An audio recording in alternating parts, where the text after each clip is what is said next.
Our motoring tip of the week concerns coolant change intervals. Frequently asked question by viewers of Motoring TV, when do I change my coolant?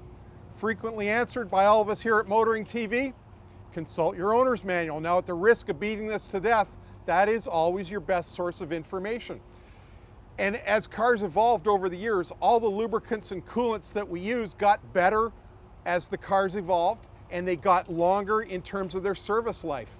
So with coolants in particular, here's a perfect example. In the 90s, General Motors started using a coolant they refer to as Dexcool. I believe it was licensed from Texaco, don't quote me on that part.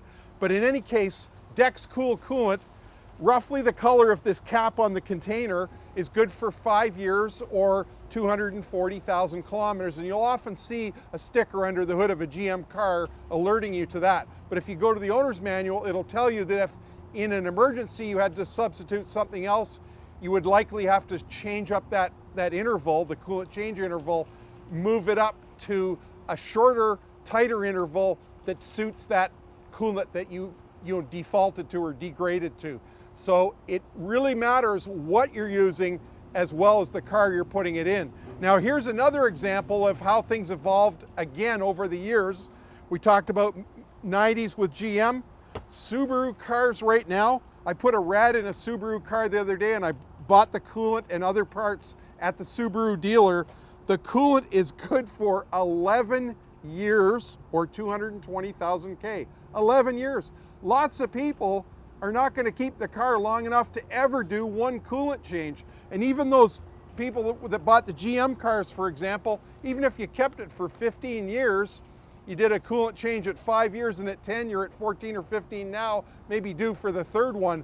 That's not a whole lot of maintenance compared to what we used to do decades ago. Things have really got better. And the great story about that is because coolants are so toxic, recycling the waste fluid that we're flushing out is a real issue. You got to make sure that it doesn't sit anywhere in a puddle where a pet or a child could get to it, because it is toxic. It's a poisonous substance. Now, there are coolants, propylene glycol in particular, which is not easy to find and not widely used, but propylene glycol is non-toxic.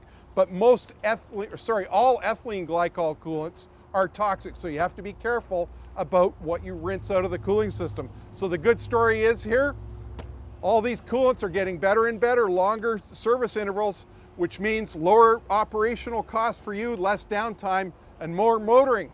That's your motoring tip of the week.